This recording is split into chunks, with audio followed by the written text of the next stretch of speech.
कि मालिक तेरे हाथ बड़े हैं, दाता तेरे हाथ बड़े हैं।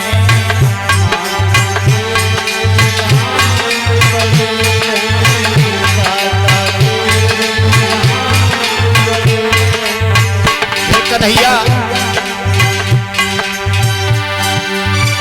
प्रभु जी तेरे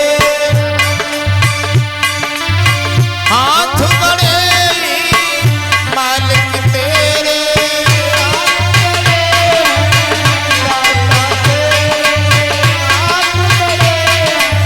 हाथ बड़े हैं, हाथ बड़े हैं। हम सब तेरे द्वार खड़े हैं, हम सब तेरे द्वार खड़े हैं,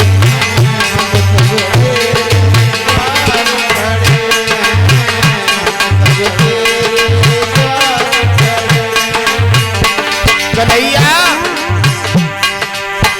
भक्त की बात को तू ही तो प्रभु सुनता है, देता सुख और दुखों को तू ही हरता है।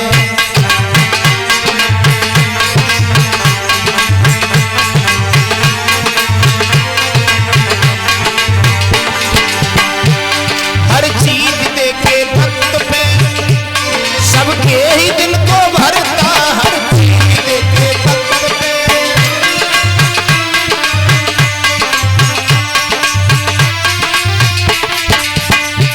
सबके ही दिल को भरता है। ना कोई महल है हर ठौर प्रभु रहता है, ना कोई महल है हर ठौर प्रभु रहता है।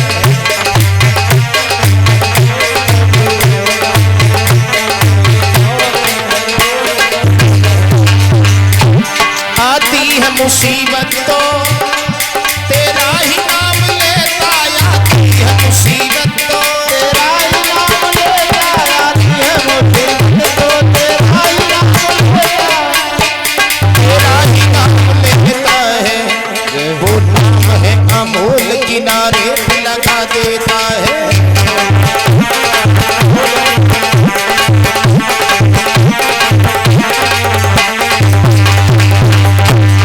वही तेरे नाम की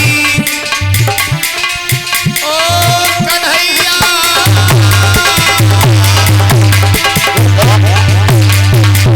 वही तेरे नाम की हम रट पकड़े हैं, मालिक तेरे हाथ बड़े हैं, दाता तेरे हाथ बड़े हैं।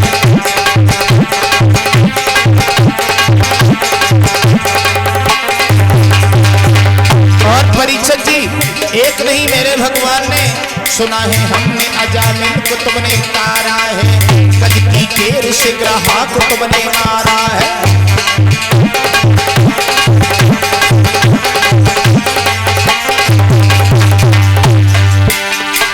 नाम से एक कसाई भी तूने उतारा है, पकड़ कर हाथ दूसरा संग गया द्रौपदी का, बचाई लाज न कोई चीर का किनारा है, बचाई लाज न कोई चीर का किनारा है।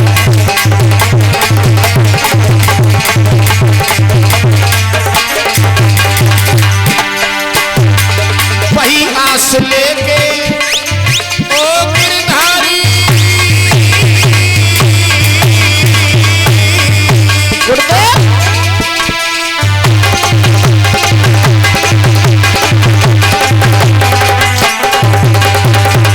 अरे वही आस ले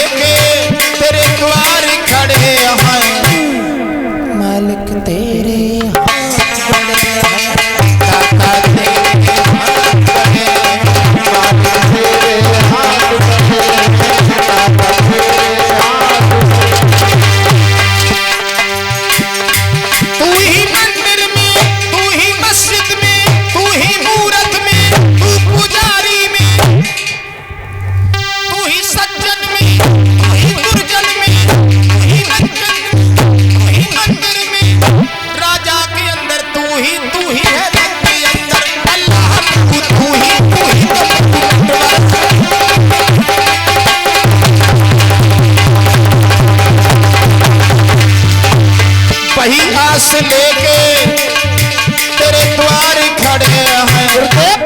मालिक तेरे हाथ बड़े, दाता तेरे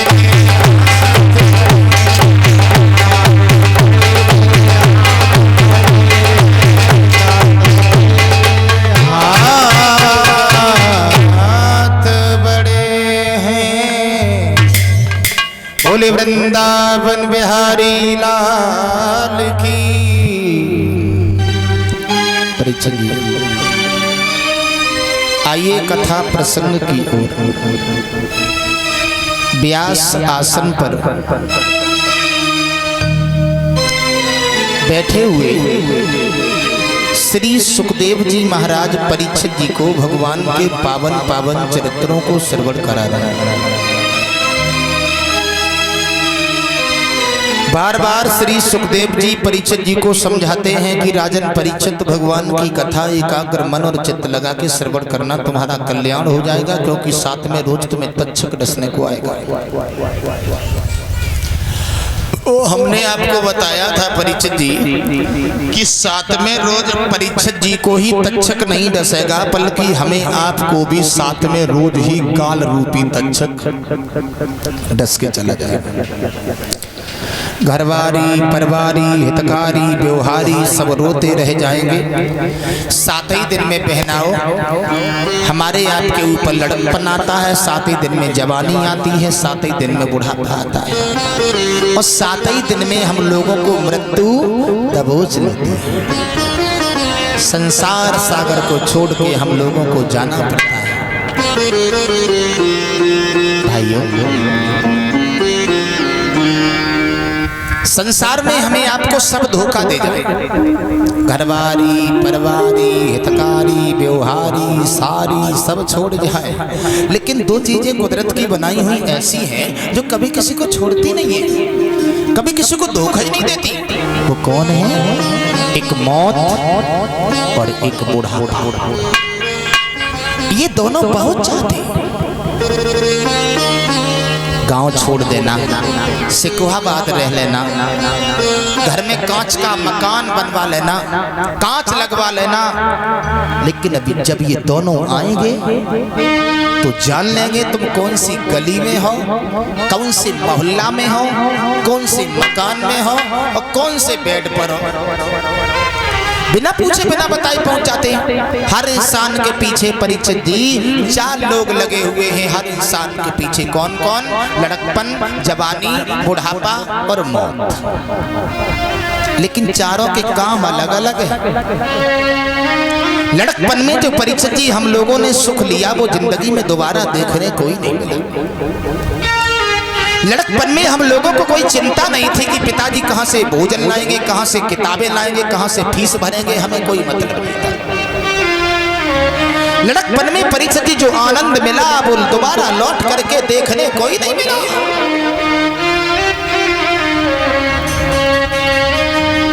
परीक्षित जी पैदा हुए घर वालों ने ढोल बजाए, पैदा हुए घर वालों ने ढोल बजाए, खेले कूदे गुलहाल मचाए, पढ़ने पाठशाला में धाए, पट्टी बस्ता बगल में दबाए। क्या बताऊं, बताया ना जाए, उन दिनों की हमें बड़ी याद आई। वो समय कहाँ चला गया? परीक्षित जी लड़कपन थोड़े दिनों तक रहा, तब तक जवानी आ गई। जवानी ने आवाज लगाई, हुए लड़कपन क्या हुआ, तुम चलो नंबर हमारा है। परीक्षित जी लड़कपन धीरे से चला गया, जवानी प्रवेश हो गई। लेकिन जब जवानी आई तो जवानी ने हम लोगों को सुख से सोने नहीं दिया। जवानी ने हम लोगों को सुख से सोने ही नहीं दिया। बाजी वाह, थोड़े दिनों के बाद में जवानी आई। जवानी ने ऐसी गड़बड़ मचाई, घर वाले ने शादी रचाई, पति और पत्नी की जोड़ी बनाई, बाल बच्चा भय जो कुछ करी कमाई, सो पत्नी और बच्चन के काम में आई। सारी जिंदगी कमाते कमाते हार गए। देखा आप लोगों ने इंसान का जीवन क्या है? इंसान का जीवन कैसा है यज्ञपति जी? इंसान का जीवन है जैसे भट्टा पे चट्टा और चट्टा पे भट्टा। देखा कुछ लोग तो दिल्ली से आते हैं, घर पर 2-4 दिन रुक पाते, फिर चले गए तो ले फोन पहुंच गो, स्वामी जी क्या हुआ, बच्चों की फीस आ गई। बेचारे ने फिर 10,000 रुपया पैदा कर पाए डाल दे तो ने महीना पूरा ना हो पाओ। स्वामी जी क्या हुआ, लीपा पोती खत्म हो गई, इस शादी में जाना है। वाह भाई, कहने का मतलब है परिचय जी महीना पूरा ना हो पा तो ले हालो पहुंच जाते। मुसीबत की बात। जवानी तो परिचय जी कछु दिनन तक रही, सो जवानी ऐसे चली गई। जवानी स्वतः में छोड़े चली गई, दोबारा कहू के नहीं गई कि तुम इंतजार करियो हम आए हैं। बुढ़ापा तैयार बैठा था, बोली हटो नंबर भाव है, बहुत दिन से इंतजार कर रहे। लड़कपन भाव हुआ चलो गो, जवानी आई गई चली गई। बुढ़ापा बोला अब दद्दा तुम चिंता ना करो, बुढ़ापा आएगा। उस घर वाले ने खटिया उठाई और ट्यूबवेल से डाल दी, बोले अब तुम ट्यूबवेल से रहो। बुढ़ापा बोलो कोई बात नहीं, तुम्हें घर वालों ने निकाल दिया लेकिन हम तो साथ हैं, तुम दो हो अकेले नहीं हो। परिचय जी काया ने साथ छोड़ दिया, मुंह बंदर सा हो गया लेकिन बुढ़ापा नहीं गया। बुढ़ापा बोला हम तब तक रहेंगे जब तक तुम्हें संग लेके नहीं जाएंगे। परिचय जी थोड़े दिनों के बाद में मौत आ गई, बोले चलो वो थरारा ही बने रहोगे, निकलो बहुत दिन हो गए। परिचय जी कहते हैं कबीर दासी काया खोजी भजन में, अरे क्यों सोता पैर पसार के तेरे सर पे मौत गिरी है, क्यों सोता पैर।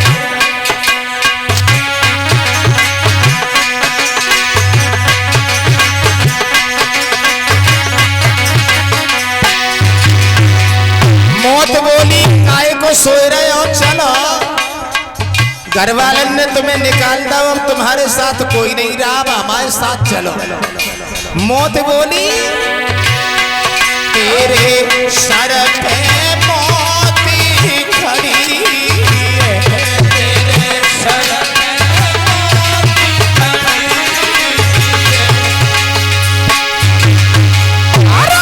तेरे सर पे मौत खड़ी है, तेरे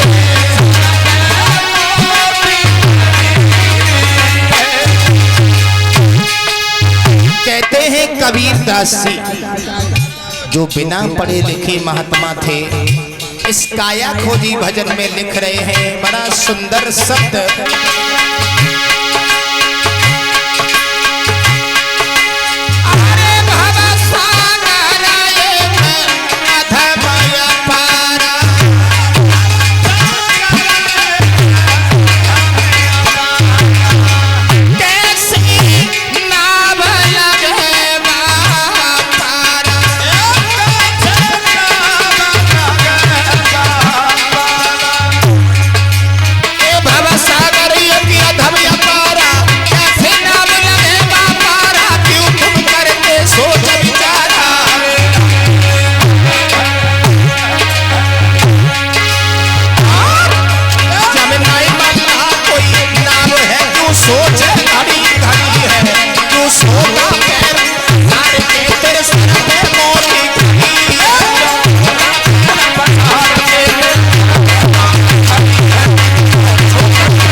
सुंदर भाव दिया कबीर दासी ने, के लिखा है।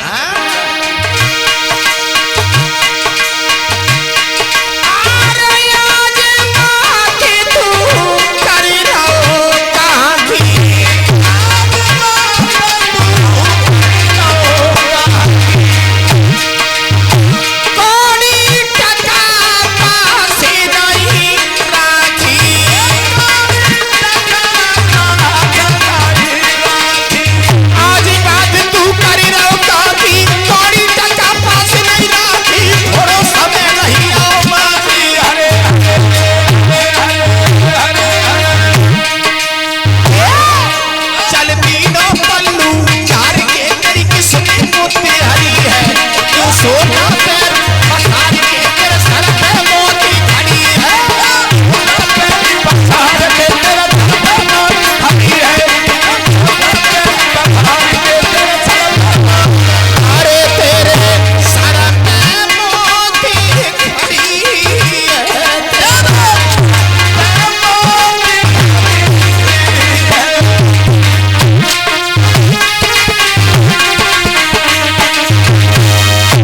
कहते हैं कबीर दास जी, क्यों सोता पैर पसार के तेरे सर पे मौत।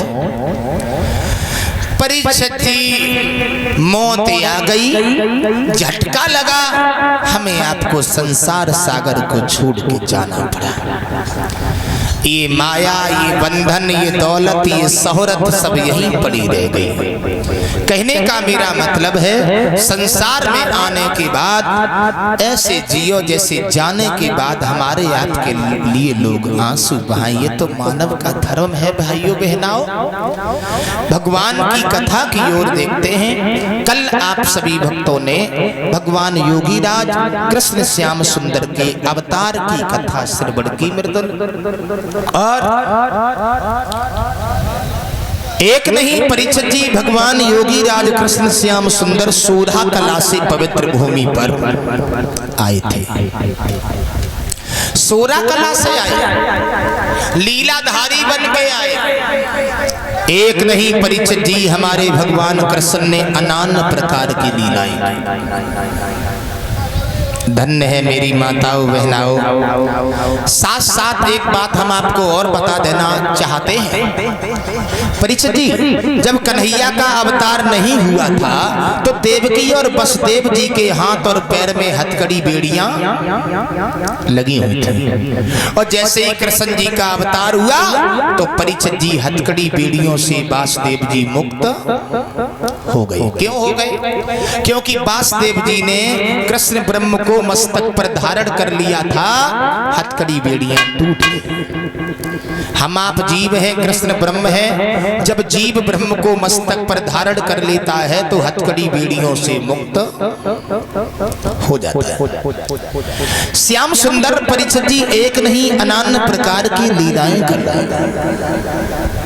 एक बात मैं आपको और बता देना चाहते हैं बहनाओं, आज कथा चलते चलते छठवां दिन व्यतीत होने को जा रहा है। आप लोग भी मेरे श्याम सुंदर को मस्तक पर धारण करने की कोशिश करें, जिससे हथकड़ी बेड़ियों में जो हम आप फंसे हुए हैं उन हथकड़ी बेड़ियों से मुक्त हो जाते हैं। क्योंकि मेरे भगवान बड़े दयालु हैं। हकीकत बता रहा हूं परीक्षित जी, थोड़ा सा प्रेम मेरे भगवान के चरणों में दे दो, मेरे कन्हैया के चरणों में थोड़ा सा प्रेम लगा लो, हमारी आपकी जिंदगी बदल जाएगी। हम आप लोग इस परम पिता परमात्मा से, भगवान ने भी कहा है कि हमको चले जो एक डग तो बाको डग हम 60, और हमको घटे जो एक डग तो हम लोहे की हमको चले जो एक डग। भगवान ने कहा है हमको चले जो एक डग तो हम बाको डग हम 60। थोड़ा सा प्रेम लगा करके देखिए, हमारी आपकी जिंदगी बदल जाएगी। भाइयों, श्याम सुंदर एक नहीं परीक्षित जी अनन्य प्रकार की लीलाएं कर रहे हैं। एक दिन का जिक्र है, मेरे भगवान श्याम सुंदर ने गोपियों के साथ महारास किया। महारास, और जब महाराज किया है तो परीक्षित जी क्या देखा, भगवान श्याम सुंदर के पास में गोपियां पहुंच गईं। हाथ जोड़ करके गोपियों ने भगवान कन्हैया से निवेदन किया है, श्याम क्या हुआ, मेरे साथ महाराज करो। क्या कह रही हो? सही कह रही हो। तुमने हमसे कहा था कि हम त्रेता युग में मर्यादा में हैं, द्वापर युग में आएंगे तो तुम्हारे साथ महाराज करेंगे। अब वो समय नजदीक आ चुका है, तुम मेरे साथ महाराज करो। तो भगवान श्याम सुंदर गोपियों से बोले, बोले कृष्ण चंद्र तुम धीरज धरो, श्याम सुंदर निकल के ना जा पाएगा।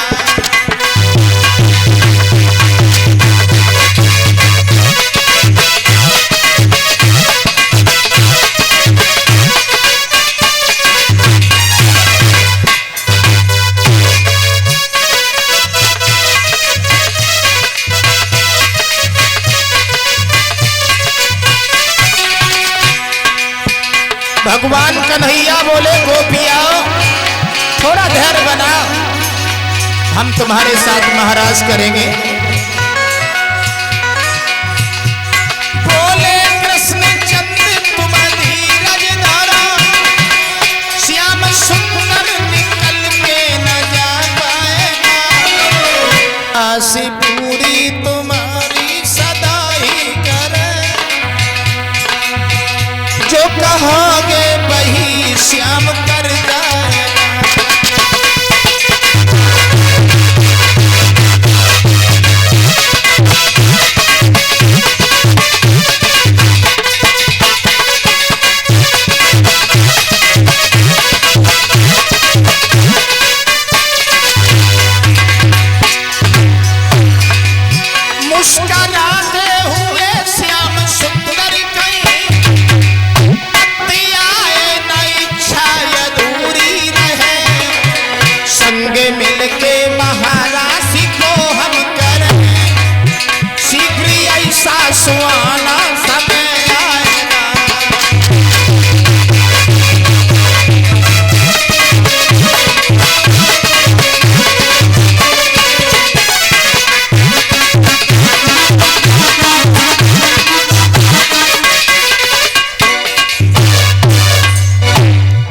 भगवान मुरलीधर से गोपियाओं ने कहा है कि भगवान श्याम तुम हमारे साथ महाराज करो, हम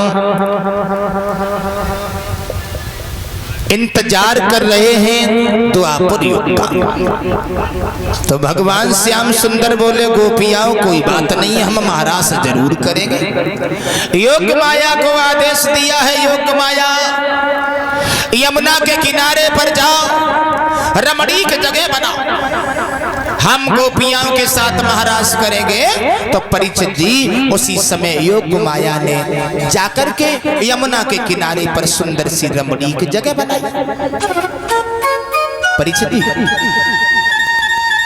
और जब जगह बनाई है, अरे जगह क्या थी परीक्षित जी, आप लोग विचार करके ये देखो कि हमारे यहाँ कथाएं चल रही हैं तो कितना अच्छा लग रहा है। हकीकत में यही लग रहा हो कि हम लोग वृंदावन धाम में विराजमान हो गए, भगवान की कथाएं हो रही हैं, वहां पर कितना अच्छा लग रहा है। और जहां पर भगवान ने परीक्षित जी स्वयं लीला की होगी वहां पर कैसा लग रहा होगा, माफी चाहेंगे सज्जनों। श्याम सुंदर जाकर उस जगह को निहारते हैं, कोयल मीठी बानी बोल रही है, भंवरे किलोले कर रहे हैं, सुगंधित हवाएं चल रही हैं। यही लग रहा हो परीक्षित जी उस जगह पर मानो चंद्रमा पहरेदारी कर रहा हो। कन्हैया ने रमणीक जगह को निहारा, कैसी है लीला परीक्षित जी मेरे भगवान की। जगह को निहार करके भगवान मोहित हो गए, सोचने लगे कन्हैया जगह कितनी सुंदर है। वैसे विद्वानों की कल्पना तो ये है कि जगह बनाई तो बनाई कैसी परीक्षित जी भगवान ने।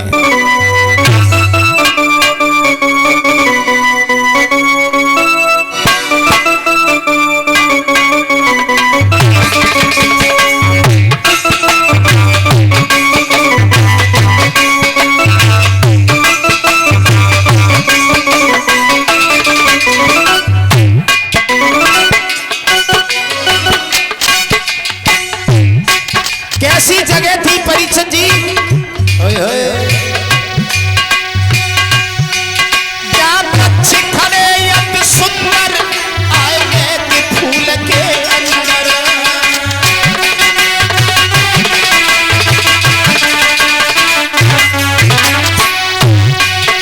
क्या हरी भरी हरियाली थी बसंती ऋतु सी सुंदर की रूप बनायो है, बंसी वालों श्याम घूम के आया है।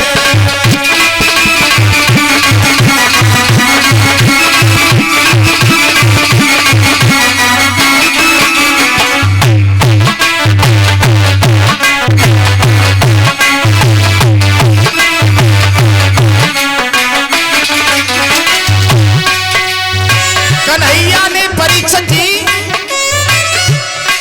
लई बंसी तब हाथन में दीनी तब श्याम बजाई,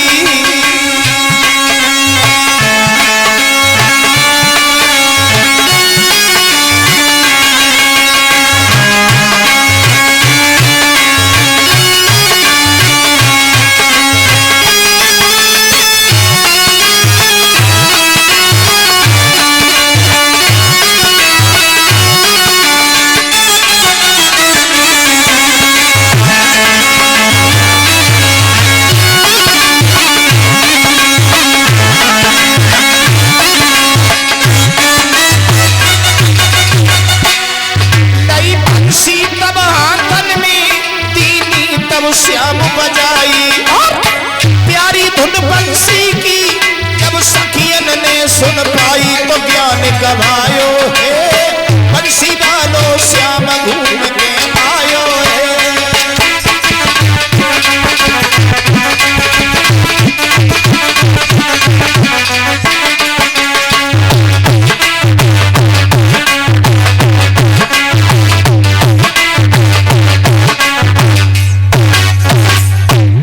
कन्हैया ने परीक्षित जी रमणीक जगह को निहारा और रमणीक जगह को निहार करके परीक्षित जी बांसुरी को उठा लिया और बांसुरी को उठा करके बांसुरी को बजाए वो प्रारंभ कर दो।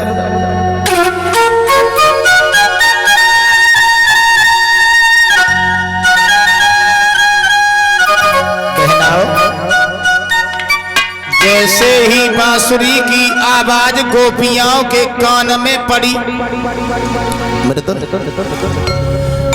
तो गोपियाओं ने जब बांसुरी की आवाज सुनी तो बहनाओ गोपियां जो थी वो सब गोपियां भाग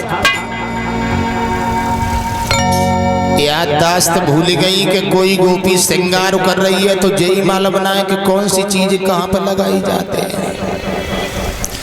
कोई गोपी लला भोजन बनाई रही है तो एक रोटी तय में है एक रोटी गए में है। बांसुरी की आवाज पड़ी बात ठाड़ी भाई। भगवान श्याम सुंदर ने लला ऐसी बांसुरी बजाई और माफी चाहेंगे बहनाओं भाइयों बुजुर्गों, जैसी भगवान ने बांसुरी बजाई वैसी बजा करके कोई दिखा नहीं सकता। लेकिन एक विद्वान कह रहा है कि भगवान ने बांसुरी बजाई तो बजाई कैसी? अरे ऐसी बजाई गई बांसुरिया रे श्याम ऐसी बजाई।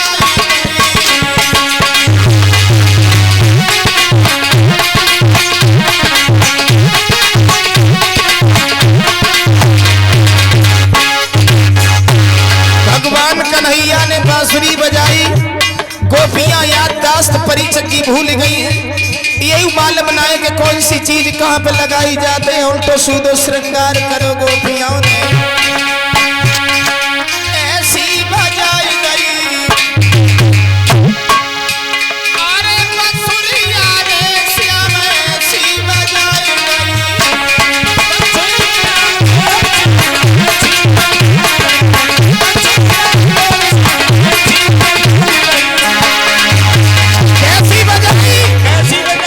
लला किसी के नाक में कुंडल बुला के कानन में उल्टो सीधो श्रृंगार।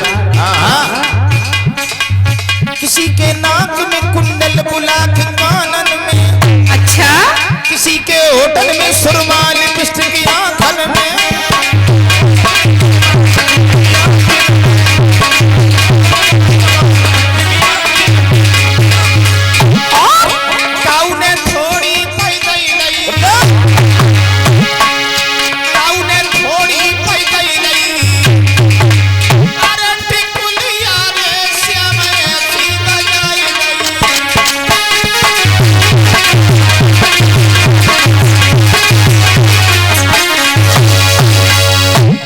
परिचित जी भगवान श्याम सुंदर ने बांसुरी को बजाया। सारी गोपियां एकत्रित हो गई। बहना मेरी बात सुनो, मैं तो कन्हैया के पास जाऊंगी, श्याम सुंदर के पास में जाऊंगी, महाराज करूंगी। एक गोपी बोली सहेली सुन रही हो ना? अरे सुन बंसी की तान बहन मुँह पे रहो ना श्याम बजा